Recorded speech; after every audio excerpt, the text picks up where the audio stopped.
بسم اللہ الرحمن الرحیم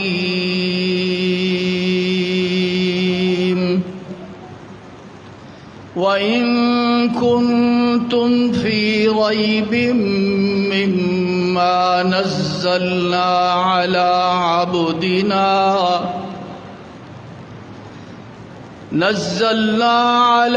عَبْدِنَا فَأْتُوا بِسُورَةٍ مِّن مِّثْلِهِ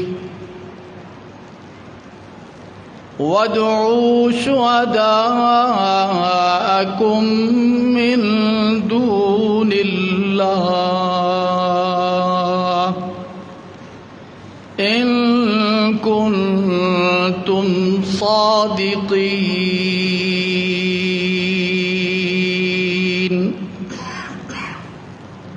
صدق اللہ مولانا العظیم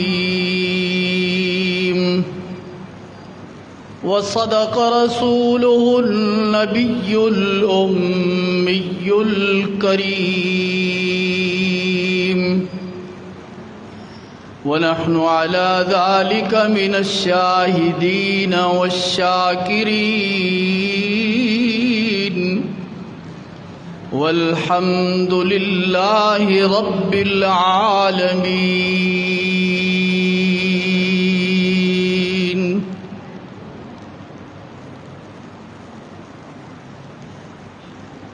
نہایت واجب الاحترام علماء اکرام،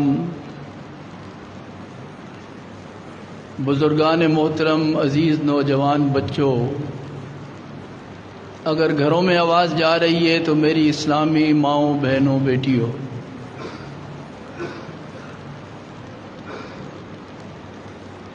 سب سے پہلے میں یہ وضاحت کر دوں، یہ جو آپ کا پروگرام لیٹ ہوا ہے یہ میری وجہ سے نہیں ہوا.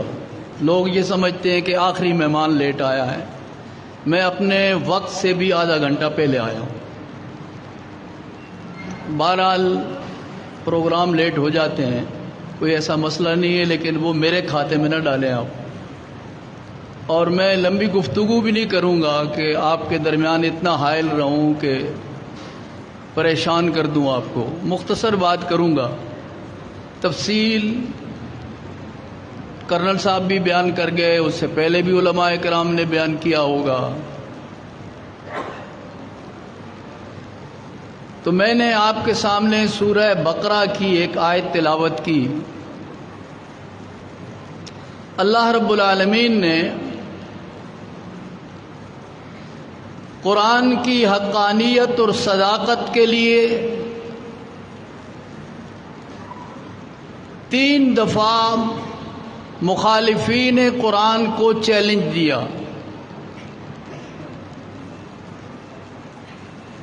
پہلے دفعہ کہا کہ اس جیسی کتاب لے کے آؤ. مخالفت تو کرتے ہو تو پھر جب اسے اللہ کی کتاب نہیں مانتے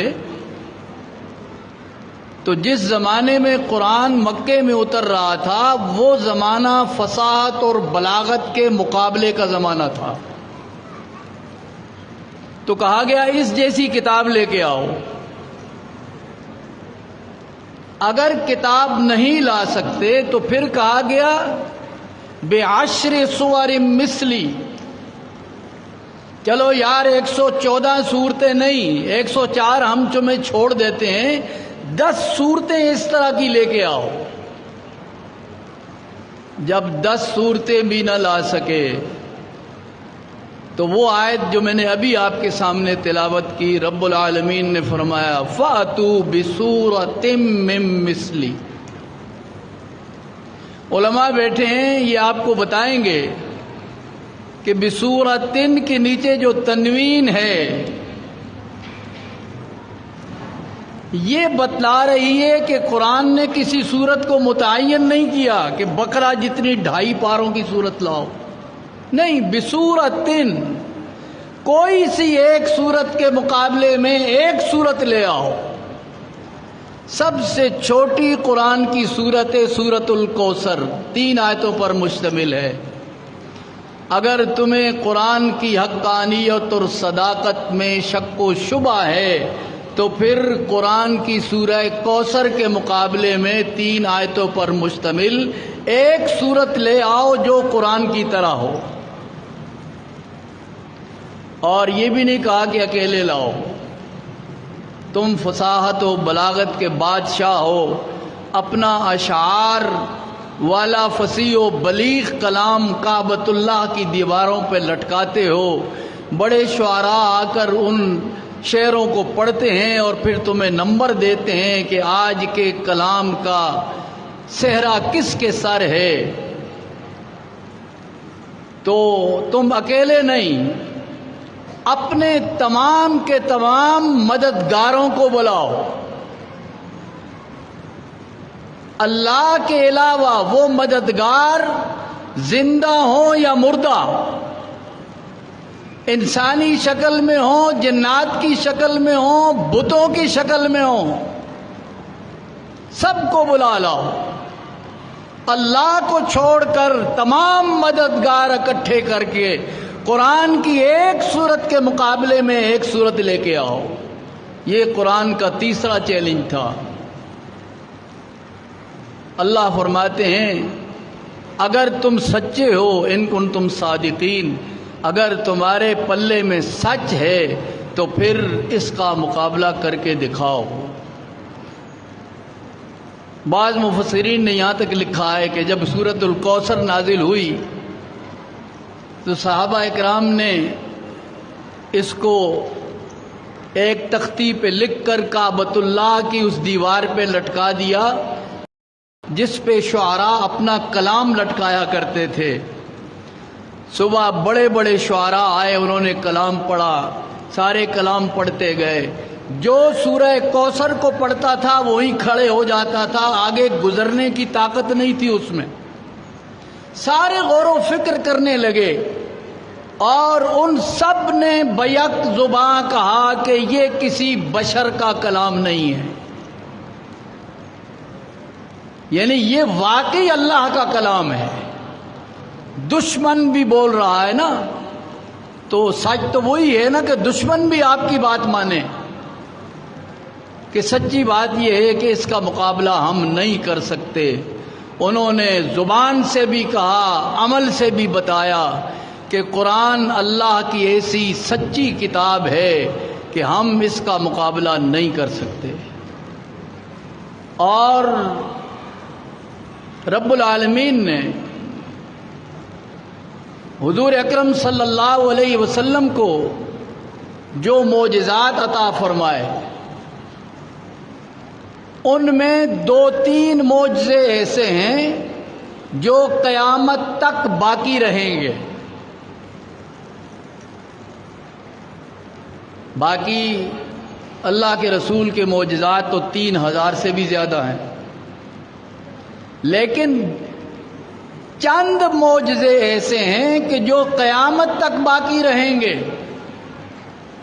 ان میں سب سے بڑا معجزہ جو قیامت تک باقی رہنا ہے وہ اللہ کی کتاب ہے، وہ قرآن ہے. کہ جس طرح رسول اللہ کے زمانے کا کافر قرآن کا مقابلہ نہیں کر سکا، قیامت تک کوئی کافر بھی قرآن کا مقابلہ نہیں کر سکے گا. لیکن ہم چونکہ آج ایک مدرسے میں قاری تنویر صاحب کی اس محنت کا پھل جو میرے سامنے نظر آ رہا ہے، اور بچوں کے پڑھنے سے ایک بچے نے پڑھا، دوسرے نے اس سے اچھا پڑھا اور تیسرے نے اس سے بھی اچھا پڑھا، تو میں حیران ہو گیا ماشاءاللہ. یہ بچہ جب پڑھتا ہے نا تو اس کے استاذ کی استاذی اس میں نظر آتی ہے کہ استاذ نے محنت کتنی کی ہے. اس لیے ہم کہا کرتے ہیں کہ یارو صحابہ کو کچھ نہ کہو، صحابہ کو برا کہو گے تو یہ تم ڈائریکٹ نہیں انڈائریکٹ رسول اللہ کی توہین کرو گے، کیونکہ صحابہ کے استاد رسول اللہ ہیں. شاگرد کی کمی کوتاہی استاذ کی کمی کوتاہی ہوا کرتی ہے، اور شاگرد کا کمال استاذ کا کمال ہوتا ہے. اس لیے صحابہ کی طرف نہ جانا بڑا نازک مسئلہ ہے. اس قرآن مجید کو سیکھنے کے لیے پورا قرآن نہیں، صرف سورہ بقرہ۔ ایسے صحابہ بھی ہمیں ملتے ہیں جنہوں نے 12 سال خرچ کیے صرف سورہ بقرہ پڑھنے کے لیے، سورہ بقرہ پڑھنے کے لیے۔ کیسے؟ آج ہم بیٹھ کر ایک مجلس میں 5 پارے ایک گھنٹے میں پڑھ لیتے ہیں۔ صحابہ ایسے نہیں پڑھتے تھے۔ صحابہ کسی آیت کو پڑھتے تھے جب تک اس پر 100% عمل نہ کر لیں دوسری آیت نہیں پڑھتے تھے۔ صحابہ کا قرآن پڑھنا ایسے ہوتا تھا، اس پہ پورا عمل کرتے تھے قرآن پر۔ لیکن آج ہم اگر اپنے معاشرے کا مطالعہ کریں تو ہم کتنا قرآن پہ عمل کرتے ہیں؟ ہمارے ہاں بڑے بڑے جبے اور دستار والے پیر نظر آئیں گے آپ کو، بڑے بڑے علماء، فضلاء، محدثین اور پتہ نہیں کس کس لقب سے ملقب حضرات نظر آئیں گے۔ لیکن اگر آپ ڈیٹیل میں جا کر ان کی فیملیوں کو پوچھیں تو ان کی فیملیوں میں جو وراثت کا نظام ہے وہ قرآن کے خلاف بغاوت ہے۔ بہنوں کو حصہ نہیں دیتے، عورتوں کے حصے کے قاتل ہیں، عورت کے حصے کو مانتے ہی نہیں ہیں۔ میں اس اٹک میں ایک مسجد کے امام کی بات بتاتا ہوں، انتقال ہو گیا، نام نہیں لیتا۔ میں نے اس سے کہا کہ جناب یہ وراثت تقسیم ہو رہی ہے تو آپ کی تو بہنیں ہیں، ان کا بھی حصہ ہے اس میں۔ تو وہ مجھے کہنے لگا پاک قاری صاحب آپ بھی عجیب بات کرتے ہیں، کبھی عورتوں کو بھی کسی نے حصہ دیا ہے؟ یہ تو مردوں کے حصے ہوتے ہیں، عورتوں کے حصے کہاں ہوتے ہیں؟ میں نے ان سے کہا جی قرآن کا مطالعہ کریں، قرآن کیا کہتا ہے؟ قرآن کہتا ہے یوصیکم اللہ فی اولادکم للذکر مثل حظ الانثیین۔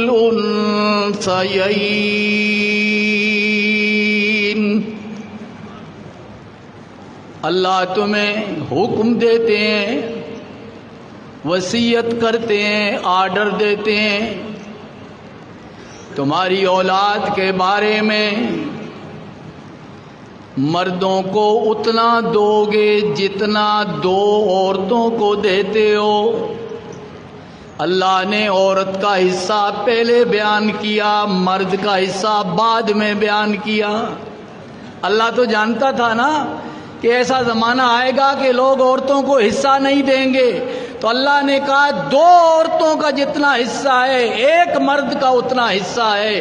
جب عورتوں کا حصہ ہے ہی نہیں تو قرآن سے مرد کا حصہ پھر ثابت نہیں ہوتا۔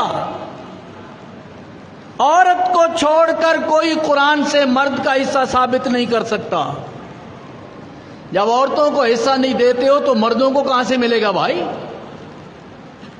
اللہ تو کہتے ہیں مرد کا اتنا حصہ ہے جتنا 2 عورتوں کا، للذکر مثل حظ الانثیین۔ تو ہم عورتوں کو حصہ ہی نہیں دیتے، تو یہ قرآن کے خلاف بغاوت نہیں ہے؟ صحابہ ایسا قرآن نہیں پڑھتے تھے، صحابہ قرآن پڑھتے تھے، قرآن پہ عمل کرتے تھے۔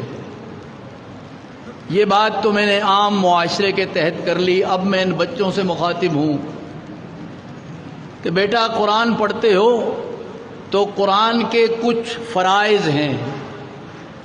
فرض کسے کہتے ہیں؟ جو ضروری چیز ہو، جس کے بغیر وہ چیز مکمل نہ ہوتی ہو۔ کہتے ہیں نا ظہر کے وقت 4 فرض ہیں، عصر کے 4 فرض ہیں، مغرب کے 3 فرض ہیں، عشاء کے 4 فرض ہیں، صبح کے 2 فرض ہیں۔ فرض نماز جو نہیں پڑھتا وہ سارا دن نفل پڑھتا رہے، اس کی نماز نہیں ہوگی۔ فرض اصل نماز ہے، کمپلسری نماز ہے، ضروری نماز ہے، جس کے بغیر نماز مکمل ہی نہیں ہوتی۔ اور پھر فرض کے اندر بھی فرض ہیں۔ 1 رکعت فرض پڑھتے ہو، قیام فرض ہے، تکبیر تحریمہ فرض ہے، قرآن کی قرات کرنا فرض ہے، رکوع کرنا فرض ہے، سجدے کرنے فرض ہیں، فرض کے اندر بھی فرض ہیں۔ تو قرآن مجید کی تلاوت آپ کرتے ہیں، اس کو ناظرہ پڑھتے ہیں یا یاد کرتے ہیں، تو قرآن کے فرائض بھی تو ہمیں پتہ ہوں کہ قرآن کے فرائض کیا ہیں۔ قرآن کا پہلا فریضہ یہ ہے کہ عزت کے ساتھ باوضو ہو کر عزت کے ساتھ قرآن کو پڑھنا، طہارت کے ساتھ، جسم بھی پاک ہو، وضو بھی کیا ہوا ہو، اور قرآن کو اونچے مقام پہ رکھا ہو، خود نیچے مقام پہ بیٹھا ہو، احترام کے ساتھ تلاوت کرے۔ ایسے نہیں جیسے آج کا اخبار دیکھ لیں آپ کے پاکستان کا وفد گیا ہے مدینہ طیبہ، روضہ رسول پہ آپ کے قومی اسمبلی کا اسپیکر کھڑا ہے، اور اس کے ساتھ جو لوگ کھڑے ہیں، کچھ نے ہاتھ باندھے ہوئے ہیں، کچھ نے ہاتھ چھوڑے ہوئے ہیں۔ چلو یہاں تو گنجائش ہے۔ ایک ایسا بھی کھڑا ہے جس نے ہاتھ پیچھے باندھے ہوئے ہیں۔ روضہ رسول پہ پیچھے ہاتھ باندھ کے سلام پڑھتے ہو؟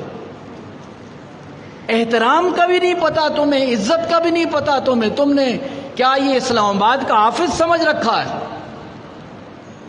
تو اس لیے یاد رکھیں، قرآن مجید کے بھی آداب ہیں، فرائض ہیں، واجبات ہیں، ضروری کام ہیں جو کرنے کے بغیر ہمیں قرآن کو پڑھیں گے تو گناہ ہوگا۔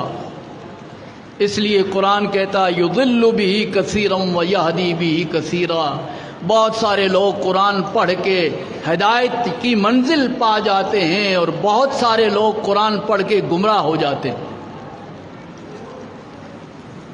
تو طہارت کے ساتھ لا یمسہ الا المطہرون، قرآن کو ٹچ نہ کرو جب تک تم پاکیزہ نہ ہو، بدن پاک ہو اور وضو کیا ہوا ہو، پھر قرآن کو کھول کے پڑھنے کی اجازت ہے۔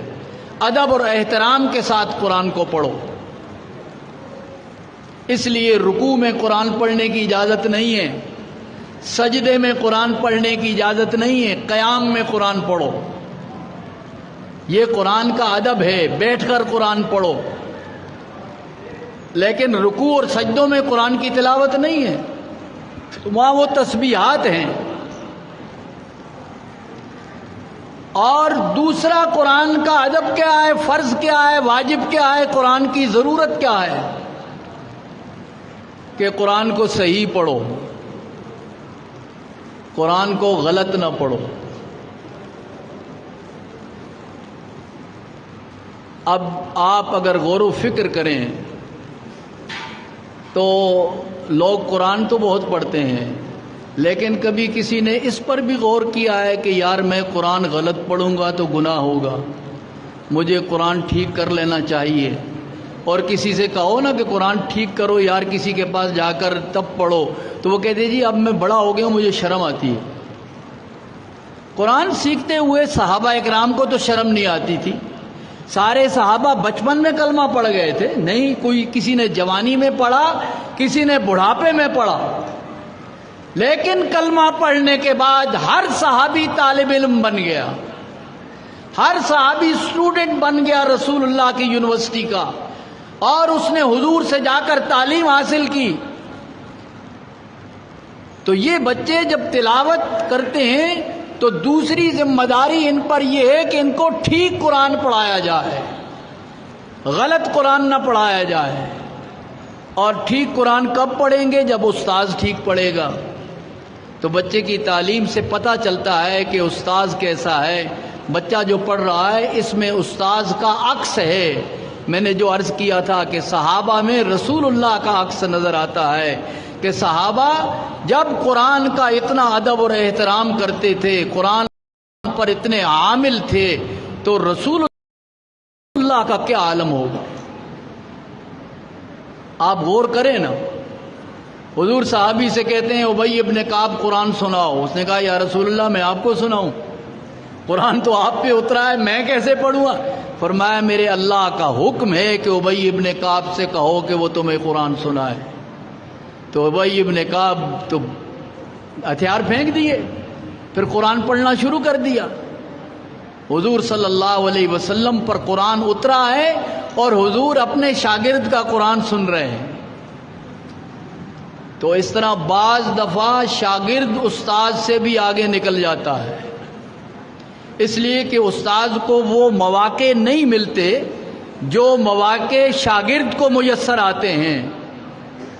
استاد قاری ہے، شاگرد قرات کے درجوں میں استاد سے آگے نکل کے سبا کا قاری بن گیا، تو وہ استاد سے آگے کراس کر گیا.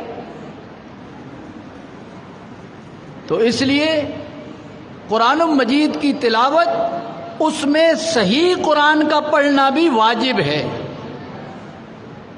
علماء سے پوچھ لیں کہ ہم جب قرآن پڑھتے ہیں نماز میں الحمدللہ رب العالمین، الحمد تو کوئی لفظ ہی نہیں ہے کے ساتھ جب پڑھیں گے تو الہام کا معنی آئے گا، اللہ کی تعریف کا معنی تو آتا نہیں ہے. تو معنی بگڑ گیا تو نماز گئی آپ کی. حمد کو حمد پڑھیں گے تو معنی بگڑے گا. زبر زیر کی بھی غلطی کریں گے تو بعض دفعہ نماز ختم ہو جائے گی. انعمتا، انعمتو، زبر کو پیش پڑھ دیا تو نماز ٹوٹ گئی. صراط الذین انعمت علیہم، اے اللہ مجھے ان لوگوں کے راستے پر چلا جن پر تو نے انعام کیا. علماء سے پوچھئے صراط الذین انعمت علیہم، معنی بگڑ گیا. ادھر کہتے ہیں اللہ نے انعام کیا اور ادھر کہہ رہے ہیں کہ میں نے انعام کیا. زبر کا پیش اور پیش کی زبر سے زمین آسمان کا فرق پڑ گیا. جب معنی بدلا تو بعض دفعہ معنی بدلنے سے نماز چلی جاتی ہے، اور بعض دفعہ تو علماء نے لکھا ہے کہ آدمی کی اپنی غلطی ہو اور الفاظ میں اعراب بدلنے سے ایسا معنی بدلتا ہے کہ انسان پر کفر لازم آ جاتا ہے.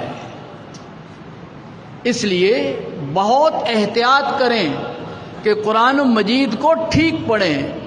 امام جزری رحمۃ اللہ علیہ نے کیوں فرمایا والاخذ بالتجوید حتم اللازم من لم یجود القرآن عاصم. تجوید کے ساتھ قرآن پڑھنا لازمی ہے. جو بغیر تجوید کے قرآن پڑھتا ہے وہ گناہ گار ہے. تجوید کا معنی یہ نہیں ہے کہ آپ جمال القرآن پڑھیں، فوائد مکیہ پڑھیں اور جناب علی جزری پڑھیں، یہ معنی نہیں ہے. معنی یہ ہے کہ جو 28-29 الفاظ ہیں الف سے یا تک، یہ آپ ٹھیک پڑھیں اور مخرج سے نکالیں. ان میں غلطی نہیں ہونی چاہیے.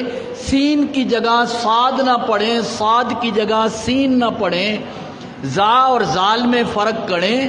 تو یہ الفاظ ان میں گڑبڑ نہ کریں ورنہ معنی بگڑ جائے گا. یہ 28-29 الفاظ اگر آپ کے درست ہیں اور یہ مخرج سے صحیح نکالتے ہیں آپ، تو پھر معنی نہیں بدلتا اس کا. تجوید کا یہ معنی نہیں کہ پورے قاری بنے مستند 2-3 سال لگا کر، نہیں، الفاظ ٹھیک ادا کریں. نورانی قاعدہ کسی صحیح قاری سے پڑھ لیں تو قاعدہ پڑھنے میں ٹائم ہی کتنا لگتا ہے، چند مہینے لگتے ہیں. کسی قاری کے پاس بیٹھ جاؤ اور اس سے قاعدہ پڑھ لو، سارا قرآن ٹھیک ہو جائے گا. تو پہلا ادب اور احترام کے ساتھ باوضو قرآن پڑھنا یہ قرآن کے لیے لازمی ہے. پھر قرآن کو صحیح تلفظ سے پڑھنا یہ قرآن کی دوسری ضرورت ہے. پھر تیسری ضرورت قرآن کی یہ ہے کہ قرآن مجید کو سمجھ کے پڑھنا. جب بچہ حافظ ہو جائے تو آپ کہیں کہ بس کافی ہے، نہیں، اس بچے کا بھی ذہن بنائیں، اس کے والدین کا بھی ذہن بنائیں. اس بچے کے لیے وقت نکالو اور اسے بچے کو قرآن کو یاد کرنے کے بعد صرف طوطے کی طرح رٹنا نہیں بلکہ اس کو قرآن کی سمجھ بھی آئے.